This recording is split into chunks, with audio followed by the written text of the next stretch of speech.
Hey everybody, welcome to Takeoff with John Clark, and it is Eagles season. We're almost there, and fantasy football leagues are popping up all over the place. You've got your drafts, so let's bring in our NBC Sports fantasy football guru, Matthew Berry. It is good to see you, Matthew. Hey, John, how are you? Good to see you again. Doing great. Matthew Berry, of course, you're the host of the Fantasy Football Happy Hour with Matthew Berry. You can see it daily at noon live on YouTube on the NFL on NBC YouTube channel. Then it replays at 5 o'clock on Peacock. And we're also coming up going to tell everybody how you could get a subscription service to get all the best info from Matthew. But Matthew, I want to start with Jalen Hurts because You've seen the offseason, everybody talking about where Jalen ranks in the NFL, whether he's a top 10 quarterback. Where does Jalen rank among fantasy football quarterbacks? I'm at QB4, and I actually think Jalen Hurts is a value this year. I don't think there's a lot of difference between my top four quarterbacks, which are in order: Josh Allen, Lamar Jackson, Jayden Daniels, and Jalen Hurts. And so, but what we've seen a lot in drafts early is usually around the third round, Josh Allen, Lamar Jackson, and Jayden Daniels all go, and then the fourth round is when Jalen Hurts goes. So I actually think Jalen Hurts, as famous as he is and how successful he's been in fantasy football, is weirdly a value this year because, again, I think those top four quarterbacks are all right bunched together, and for some reason, drafters are waiting a round later to draft Jalen Hurts. Of course, he leads all quarterbacks in rushing touchdowns over the last 4 years with the tush push. So where does that value... By the way, and it's not just all one season, like it's been consistent year. He's had double-digit rushing touchdowns each of the last 4 seasons. So not only cumulatively does he lead all quarterbacks, but just he's been consistent every single year. He's getting you double-digit rushing touchdowns. So obviously, where does the rushing prowess, the tush push, and all that factor into his value as a fantasy quarterback? It's significant, honestly. Had the NFL owners voted against it, I think that would have affected his rankings. For his career, 46% of his career fantasy points have come with his legs, and so the tush push is a big part of what he does. Now he's a very good passer as well, but like literally every single season of his career, at least 40% of his fantasy points have come from rushing. And coming off Super Bowl MVP, his first Super Bowl appearance a couple years ago, he had a down year the next year, but he's cut out the interceptions and turnovers. Do you think that he will have a similar season, or you think there will be a regression? I don't think so. I feel like Jalen is really locked in, and I feel like he has any questions that were, and I always thought the questions were kind of stupid, but you remember a couple of years ago on national TV, the first thing I ever did for NBC, I went on Football Night in America. I said, my ride or die this year is Jalen Hurts. This was a year that Eagles fans were yelling at me and yelling at other people, saying, why didn't we take a quarterback? We had the 12th pick. Why didn't we take a quarterback this year? What are we doing with Jalen Hurts? He can't play. Whatever. 2 Super Bowls and 1 win. A couple years later, the questions have been answered on Jalen Hurts because not only did the Eagles win the Super Bowl last year, but Jalen Hurts was a big reason why. He deservedly was the MVP. He proved, hey, I can put a team on my shoulders. I can lead everyone to victory as well. So no, I do not think he has a down year. In fact, I actually think he has an up year, and this is going to lead us into what I'm sure will be our next question here. But last year, the Eagles were, I believe, the run-heaviest team in the NFL. The run-heaviest team in the NFL, and traditionally under Sirianni, they've been top 10 run-heavy, but they haven't been like literally the run-heaviest. And so I think some of that was because of Saquon. When you're breaking off 75-yard runs every single game, that adds the total. But I do think they will start passing more. There'll be a little bit more regression to the mean, and we will see the Eagles be a top 10 or 12 rushing team, but not the most rushing team in the NFL. And so obviously, if they're rushing less, that means they're throwing more. And so Hurts coming off the big year, he'll still get the tush push, he'll still get the in-close stuff, but I do think his passing numbers go up this year. So very interesting. Saquon Barkley coming off 2,000-yard season. We have seen no one in the history of the NFL have back-to-back 2,000-yard seasons. What kind of season should fantasy football people expect from Saquon this year? I think a very good one, probably slightly less than what he did last year, but I think he's going to look. Saquon, I have him the number 4 running back. I have him number 7 overall. So I'm as a top 7 pick. I was my number 4 running back. the slight concern on Saquon Barkley, and this is what I said a year ago when he was coming into Philadelphia. I said, look, we know Saquon's awesome, and it's a great offensive line. It's going to be a nice offensive scheme. The concern with Saquon is that, generally speaking, the Eagles, at least under Jalen Hurts, don't throw to the running back all that much. And obviously, Hurts is a threat to steal touchdowns away from Barkley when they get into the end zone. Now, I was right about both those things. Barkley wasn't hugely involved in the passing game last year, and Hurts did vulture touchdowns away. The difference is that Barkley was breaking off these 60, 75-yard runs, and so it didn't matter. Like, he was just, he was amazing. So, incredible season. Led all running backs with over 142 yards from scrimmage. Led all running backs with 23 touches a game. 10 different weeks where he finished as a top 10 running back at the position in fantasy football. 10 different weeks. He was at RB1. No running back in the NFL had more weeks as a top 10 guy than Saquon Barkley did last year. But 482 touches. Like, we just haven't seen a running back come off that kind of workload. Almost 500 touches last season, including the playoffs. Almost 500. He got 40%, just 40% of the team's goal line rushes. That was 38th among running backs. So, he's just not getting the easy stuff. So the question is, do you think he can repeat these big, crazy long runs? Do they involve him in the passing game more? He only got 43 targets last year. That was outside the top 25 among running backs. And so I think he's going to have a very good year. I think Saquon's an easy guy to root for. And obviously, it's a great offensive line. It's going to be a very good offense. But I have him slightly below, Bijan Robinson, Jahmyr Gibbs, and Christian McCaffrey in terms of my running back rankings. All right, so you gave us your rankings with running backs, and you said Saquon is your number 7 overall fantasy pick?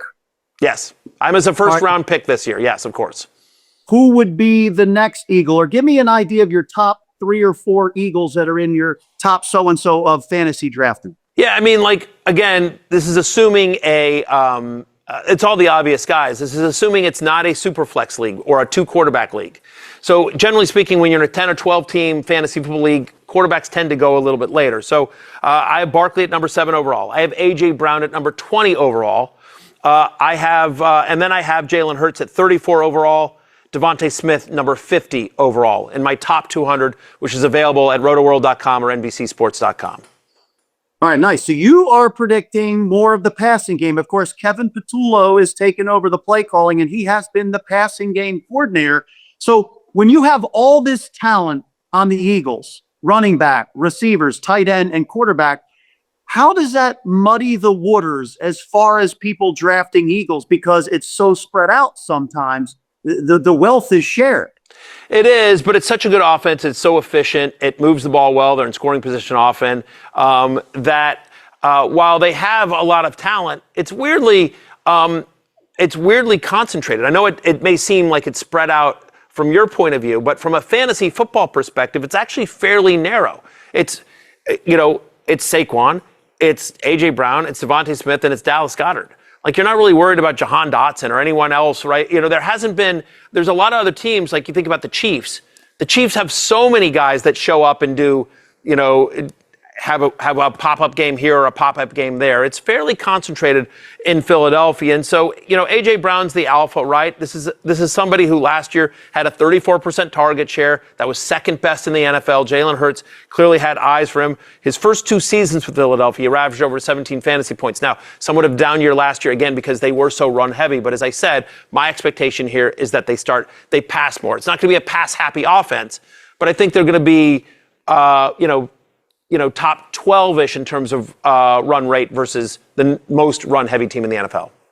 Now, a lot of people think the Eagles have the best overall pair of receivers. There could be arguments made in Cincinnati, some other places, but why is A.J. Brown more valuable than a DeVonta Smith as far as fantasy? Just more touchdown equity as well. Just feels like there's an upside there. I think probably from a fantasy value perspective, DeVonta Smith, who I have at wide receiver 25, going 50th overall, he's probably the better value because people are sort of sleeping on Smith, but he just doesn't have the touchdown equity or the upside of A.J. Brown. I mean, no wide receiver that was qualified in terms of the amount of targets they got. No wide receiver last year had a higher yards per target last year than A.J. Brown, 11.1.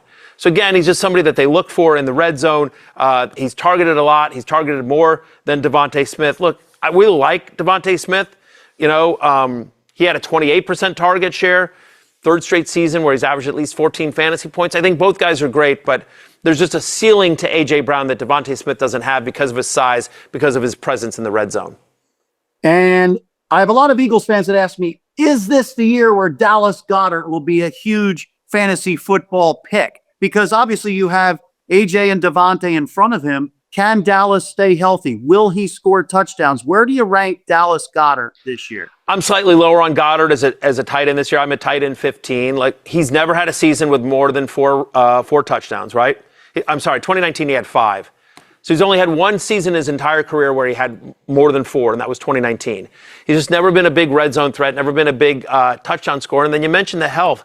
15 missed games over the last 3 seasons. 15 missed games. And so when he's out there, he's productive, but because they've got Saquon, because they've got Jalen at the goal line, because you've got A.J. Brown and DeVonta Smith, I think there's an argument to be made that at best, Dallas Goedert is third in the pecking order in terms of the passing attack. And if they use Saquon a little bit more in the passing, which we're hearing rumors that they're at least working on that in training camp this year, that, he's probably the 4th option or the 5th option on offense if you consider Hurts' legs and Hurts at the goal line. So I'm lower on Dallas Goedert as a tight end in fantasy this year. I think he's a tight end too. So you mentioned Saquon Barkley, and then you have a couple running backs behind him, AJ Dillon or Will Shipley. Is there a guy out of those two who could sneak in their way in a later round and be productive? Well, listen, John, you're covering the team every single day, so you tell me if I'm way off base here, but it feels like Will Shipley is a guy that's the clear number 2 behind Saquon Barkley. Again, we don't wish for injury. I'm not predicting injury, but Saquon Barkley touched the ball over 480 times last year, which is just an insane number to think about. He is a workout fiend. He keeps himself in great shape. He's obviously still young, but yes, if they decide to take some workload away from Saquon or, God forbid, he gets injured this year, I do feel like Shipley would be the leading running back on the Eagles you'd want for fantasy football. I don't disagree with you. Good call. He's got a burst. And we've seen it in camp where they do pass the ball. We saw it last year, but sometimes it just doesn't happen in the regular season because they're so effective at running the ball. Let me ask you about the new receiver, John Metchie, because he comes in here. You have Jahan Dotson was the 3rd receiver. Maybe Metchie challenges him, but where do you think those guys shake out behind AJ and DeVonta? I think their depth. I mean, honestly, I'm looking at it from a fantasy football perspective. Unless there's an injury to DeVonta Smith or A.J. Brown, it's hard for me to see them getting on the field for significant snaps where it would matter for fantasy football. I think it's a nice depth move for the Eagles, just from a team perspective. I will never question Howie Roseman, and it drives me crazy because, I'm a Commanders fan. I'm a lifelong Commanders fan. It's funny. I ran into Howie Roseman at the Super Bowl this past year, and we were in an event together, and we said hi, and I said, listen, Howie, good luck this weekend, but I'm angry at you. And he laughed. He says, why? I said, because I'm a lifelong Commanders fan, and how dare you put together that young of a defense that's going to be together all throughout Jayden Daniels' rookie contract. It's outrageous. And he just laughed. He says, yeah, I think we're going to be good for a while. And you guys are. You guys are going to be great. So it's going to be a battle in the East, no question. I think some Eagles fans would say, hey, why do you have Jayden Daniels ranked ahead of Jalen Hurts when Jalen has been the Super Bowl MVP, rushing touchdowns galore? You think Jayden will have a better year than Jalen? Fantasy football-wise, I do think Jayden Daniels will. Again, it's a compliment to the Eagles. Jayden is going to have to do more offensively for the Commanders than Jalen Hurts will have to do for the Eagles. Again, last year they were the most run-heavy team in the NFL. You've got Saquon Barkley there, and so Jayden Daniels throws a lot more than Jalen Hurts. And honestly, if there's any kind of decrease in the tush-push, if you will, then, that hurts Jalen because he doesn't have the passing volume that Jayden Daniels does. He doesn't have nearly as much rushing. What Jalen Hurts brings is really good numbers when it comes to the passing yards, passing touchdowns, but it's really like the tush push there. So, yes, as much as I like Jalen Hurts, I do think Jayden Daniels has a better fantasy football season this year. Well, hopefully we see you back in the NFC title game. So, Matthew, you're going to hook everybody up with a discounted Fantasy Life Plus subscription to get access to your fantasy and betting tools. Fans, you can use the promo code ROTO 20 to receive 20% off a subscription at fantasylife.com. Of course, see you on Fantasy Football Happy Hour with Matthew Berry. Before I let you go, give me a ride or die with the Eagles and give me a sleeper with the Eagles or something related to the Eagles that Eagles fans can hang their hats on in fantasy football. Well, I don't know that there's a sleep. I honestly don't think there's a. If you want a sleeper, I'll say Will Shipley. I do think Will Shipley is going to have more value this year than people think. So if you want a sleeper, I'll say Will Shipley. But as for a ride or die, like, how am I going to go away from Jalen Hurts? He was my ride or die my first year at NBC. He really gave me credibility internally here in the building at NBC, where they're like, really, Jalen Hurts? Like, they're calling for his job on Philadelphia Sports Talk Radio. And I'm like, I believe in this kid. Give him a chance.